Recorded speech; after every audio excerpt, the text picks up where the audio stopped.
والعاقبۃ للمتقین والصلاة والسلام علی سید الاشرف الانبیاء والمرسلین سیدنا و مولانا ابی القاسم محمد اللہم صلی علی محمد وآل محمد وعجل فرجہم آل محمد وآل طیبین الطاہرین المعصومین المظلومین اما بعد فقد قال سبحانہ فی کتاب المجید اعوذ باللہ من الشیطان الرجیم بسم اللہ الرحمن الرحیم انما یرید اللہ لیذہب عنکم الرجس اہل البیت ویطہرکم تطہیرا صدق اللہ العلی العظیم۔ تمام دیکھنے والوں کو السلام علیکم۔ وعلیکم السلام۔ آج آپ کے سامنے جنگ احد کا ایک مختصر واقعہ بیان کیا جائے گا۔ ابو جہل کے بعد قریش کا سردار ابو سفیان کو بنایا گیا۔ یہ بنو امیہ سے تھے، تبھی بنو امیہ اپنے آپ کو اور بھی محترم سمجھنے لگے۔ اللہ عز و جل کے رسول صلی اللہ علیہ وآلہ وسلم نے جب اللہ کا دین لوگوں تک پہنچایا تو ابو سفیان اور اس کے ساتھی بار بار اللہ کے رسول صلی اللہ علیہ وآلہ وسلم کی توہین کرنے لگے کہ قریش کے سردار ہم ہیں اور ہم اس ہاشمی نبی کو تسلیم نہیں کرتے۔ یہ بغض قائم ہی تھا کہ انہوں نے اللہ کے رسول صلی اللہ علیہ وآلہ وسلم کو قتل کرنے کا ارادہ کر لیا۔ اللہ عز و جل نے اپنے رسول صلی اللہ علیہ وآلہ وسلم کو حکم کیا کہ وہ ہجرت کر لیں، تو وہ اللہ کہ رسول صلی اللہ علیہ وسلم نے مکے سے مدینے کی طرف ہجرت کر لی اور اللہ عز و جل کے دین کو پھیلانے لگے، یہاں تک کہ ابو سفیان نے مکے والوں کو جمع کر کے اللہ کے رسول صلی اللہ علیہ وآلہ وسلم سے جنگ کی جو بدر کے کنویں کے پاس تھی۔ اس جنگ میں اللہ کی مدد مسلمانوں کے ساتھ تھی اور یوں ابو سفیان اور مکے کے لوگوں کو شکست ملی۔ بدر کی شکست کے بعد ابو سفیان کی بیوی ہندہ بدلے کی آگ میں جل جل کے یہ عہد کر بیٹھی کہ میں مسلمانوں کو نیست و نابود کر دوں گی، ان کے رسول صلی اللہ علیہ وآلہ وسلم کو، ان کے ساتھیوں کو ختم کر دوں گی۔ معلوم ہوا کہ میرے باپ عتبہ، میرے بھائی ولید اور چچا شیبہ کو علی اور امیر حمزہ نے قتل کیا ہے۔ اس نے یہ عہد کیا کہ حمزہ اور علی کو میں مار دوں تو محمد صلی اللہ علیہ وآلہ وسلم کی طاقت ختم ہو جائے گی۔ تو اس نے ایک بالا پھینکنے والے اپنے غلام جس کا نشانہ بڑا ہی تیز تھا، اس کو اس شرط پہ آزاد کرنے کا حکم دیا کہ اگر تم حمزہ کو مارو گے تو میں تمہیں آزاد بھی کر دوں گی اور جو تم چاہو گے وہ تمہیں دوں گی۔ اور ابو سفیان خالد بن ولید قریش کا بدلہ لینے کے لیے دن رات محنت کرتے رہے، سازشیں کرتے رہے کہ مسلمانوں کو نیست و نابود کرنا ہے، مدینے پہ حملہ کرنا ہے۔ بس ٹھیک ایک سال بعد 11 مارچ 625 عیسوی شوال 3 ہجری کو قریش کے 3000 جنگی پہلوان جو اپنی سواریوں پہ نیزے، بالیں، تلواریں لے کے مدینے کی طرف روانہ ہوئے۔ اللہ عز و جل کے رسول صلی اللہ علیہ وآلہ وسلم کو جیسے ہی یہ خبر ملی تو اللہ کے رسول صلی اللہ علیہ وآلہ وسلم نے یہ چاہا کہ مدینے میں رہنے والوں کو کوئی تکلیف نہ ملے، تو آپ صلی اللہ علیہ وآلہ وسلم 1000 لشکر کے ساتھ کوہ احد پہ آ گئے۔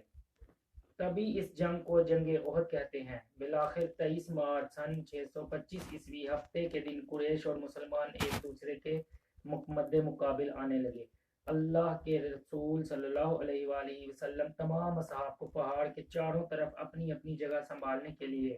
فرما ہی رہے تھے کہ اتنی دیر میں خزرج قبیلے کا سردار عبداللہ ابن ابی اپنے 300 ساتھیوں کو لے کر مدینے واپس چلا گیا اور یوں مسلمانوں کی تعداد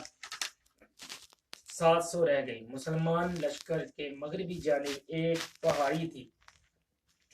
اس پہاڑی پہ اللہ کے رسول صلی اللہ علیہ وسلم نے 50 تیر انداز کا ایک دستہ متعین کر رہا دیا تھا اور یہ فرمایا تھا مسلمان جنگ جیتیں یا ہاریں لیکن تم کو یہ جگہ نہیں چھوڑنی، کوئی بھی صحابی شہید ہو جائے یا غازی ہو جائے لیکن تم کو یہ جگہ نہیں چھوڑنی۔ اصحاب نے اس بات کو تسلیم کیا تاکہ پچھلی طرف سے یہ سپاہی لشکر کا دفاع کر سکیں۔ جیسے ہی قریش نے مسلمانوں پہ حملہ کیا، کہیں حمزہ علیہ السلام کی تلوار تو کہیں علی ابن ابی طالب علیہ السلام نے اپنی تلوار سے مشرکوں کو فنار کیا، یہاں تک کہ قریش بھاگنے لگے اور مسلمان خوش ہونے لگے، ہم بدر کی طرح یہ جنگ بھی جیت گئے۔ ابو سفیان کی بیوی نے جب اس منظر کو دیکھا تو اپنے غلام کو کہا تم جنگ کو چھوڑو، صرف حمزہ کو دیکھو، مجھے کامیابی یا ناکامی سے کوئی تعلق نہیں، بس مجھے حمزہ کی لاش چاہیے۔ اتنی دیر میں وہاں جو وہ صحاب جن کو اللہ کے رسول صلی اللہ علیہ وسلم نے اپنی جگہ چھوڑنے سے انکار کیا تھا، انہوں نے دیکھا کہ مسلمان تو جنگ جیت چکے ہیں، اب مال غنیمت ملے گا، چلو ایسا نہ ہو کہ سب کو مال غنیمت مل جائے اور ہم یہیں رہ جائیں۔ پھر انہوں نے اپنی جگہ چھوڑ دی اور مال غنیمت کی طرف بڑھنا شروع کر دیا۔ جیسے ہی پچھلی طرف سے درہ خالی ہوا تو قریش کے ایک دستے کے سالار خالد بن ولید نے پیچھے سے حملے کرنے کا ارادہ کیا، اور جیسے ہی وہ اپنی فوج کو لے کر پچھلی طرف سے آیا تو آگے سے قریش اور پیچھے سے بھی قریش، بیچ میں مسلمان کبھی پیچھے کفار سے لڑتے ہیں، کبھی آگے والے کفار سے لڑتے ہیں، اور اتنے میں وہ جو تیر انداز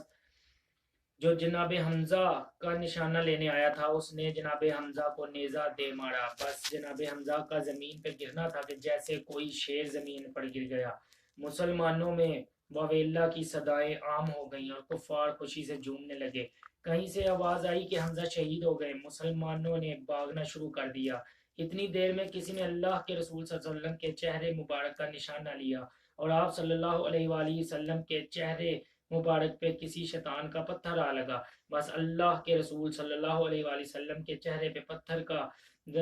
لگنا تھا، اللہ کے رسول صلی اللہ علیہ وسلم کے دانت شہید ہو گئے۔ آپ صلی اللہ علیہ وسلم جیسے ہی بے ہوشی کے عالم میں زمین پہ گرنے لگے کہ اتنی دیر میں کسی شیطان نے یہ کہا کہ اللہ کے رسول صلی اللہ علیہ وآلہ وسلم شہید ہو گئے۔ یہ سننا تھا کہ مسلمانوں میں کوہرام برپا ہو گیا، مسلمان بھاگنے لگے، اور جب اللہ کے رسول صلی اللہ علیہ وآلہ وسلم ہی شہید ہو گئے تو ہم لڑیں کیسے؟ یہ خبر جیسے ہی امام علی علیہ السلام کے کانوں میں پڑی، امام علی علیہ السلام شیر کی طرح کفار کے لشکر کو چیرتے ہوئے اللہ کے رسول صلی اللہ علیہ وآلہ وسلم کے پاس آئے۔ جیسے ہی آپ صلی اللہ علیہ السلام نے اللہ کے رسول صلی اللہ علیہ وآلہ وسلم کے چہرے مبارک پہ خون کو دیکھا تو آپ علیہ السلام نے اپنی تلوار سے پہاڑ پہ ضرب ماری تو پہاڑ ایک جگہ سے خود گر گیا۔ امام علی علیہ السلام نے اللہ کے رسول صلی اللہ علیہ وآلہ وسلم کو اس کھدے ہوئے پہاڑ کی جگہ پہ بٹھایا، اور ایک علی علیہ السلام پورے قریش سے مقابلہ کرنے لگے۔ پھر ایک طرف علی علیہ السلام کی تلوار تھی، ایک طرف قریش کے سارے بہادر، پھر کسی کا سارے کسی کے پاؤں کسی کے ہاتھ زمین پہ گرتے رہے، اور کفار میں کوہرام برپا ہو گیا، کوئی اللہ کے رسول صلی اللہ علیہ وآلہ وسلم کے قریب نہیں آ سکتا۔ امام علی علیہ السلام اللہ کے رسول صلی اللہ علیہ وآلہ وسلم کی حفاظت کر رہے ہیں کہ اتنی دیر میں امام علی علیہ السلام کی تلوار ٹوٹ گئی۔ تلوار کا ٹوٹنا تھا، امام علی علیہ السلام نے اللہ کے رسول صلی اللہ علیہ وآلہ وسلم کے چہرے کو دیکھا، اللہ کے رسول صلی اللہ علیہ وآلہ وسلم نے فرمایا، علی تو جس کے نبی کی حفاظت کر رہا ہے آج وہی تمہیں اس ٹوٹی ہوئی تلوار کے بدلے تلوار دے گا۔ یہ کہنا تھا کہ اتنی دیر میں جبرائیل امین علیہ السلام آئے، لا فتح الا علی لا سیف الا ذوالفقار کہتے ہوئے آسمان سے ذوالفقار لائے، بس جیسے ہی اس تلوار کو امام علی علیہ السلام نے ہاتھ میں لیا تو کوئی ٹھہر نہ سکا، سب بھاگنے لگے۔ ابو سفیان نے کہا جاؤ ورنہ سب کے سب مارے جائیں گے۔ اللہ عز و جل کے شیر نے اللہ کے رسول صلی اللہ علیہ وآلہ وسلم کی اس طرح حفاظت کی، اور جب کفار بھاگ گئے تو امام علی علیہ السلام نے اللہ کے رسول صلی اللہ علیہ وآلہ وسلم کو اپنے ہاتھوں پہ بلند کیا اور فرمانے لگے، مسلمانوں ھذا محمد الرسول اللہ، اللہ کے رسول ہمارے ساتھ ہیں۔ جیسے ہی اصحاب نے دور سے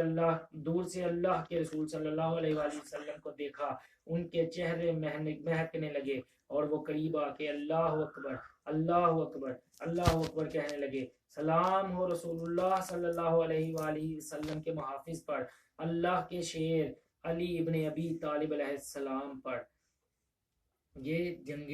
احد کا ایک مختصر سا بیان تھا، پسند آئے تو ضرور آپ لوگ ہماری اس ویڈیو کو لائک کریں، شیئر کریں، شکریہ. وآخر دعوانا الحمدللہ رب العالمین. صدق اللہ العلی العظیم.